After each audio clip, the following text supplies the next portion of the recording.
Le dernier tweet de ce débat CJBAT à découvrir ensemble, Blette57, peut-être quelqu'un de la Moselle que je salue particulièrement.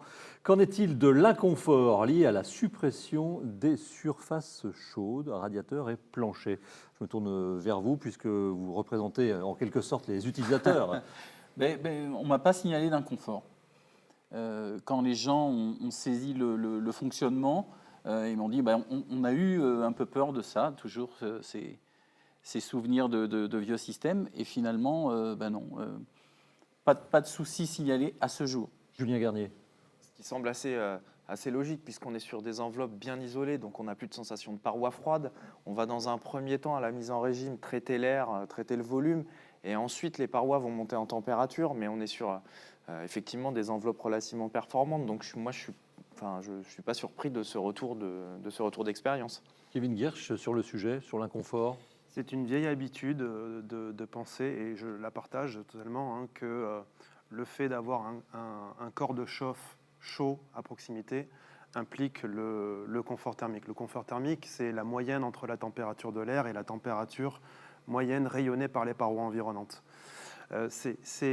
Forcément, le vecteur air ne va fonctionner que sur le travail de la température de l'air. On ne va pas changer la température des parois. Alors qu'un vecteur eau, un élément chauffant, lui, va d'abord rayonner sa température, puis après chauffer l'air. Donc forcément, sur le confort thermique, on joue ici sur les deux tableaux en vecteur eau, alors qu'en vecteur air, non.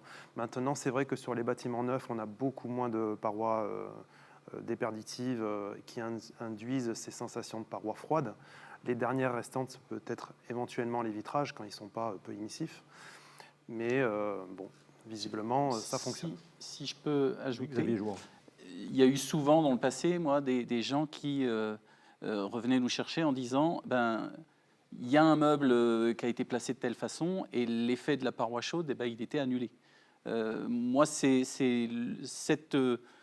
mode de chauffage par l'air m'a paru justement combattre ce genre de problème.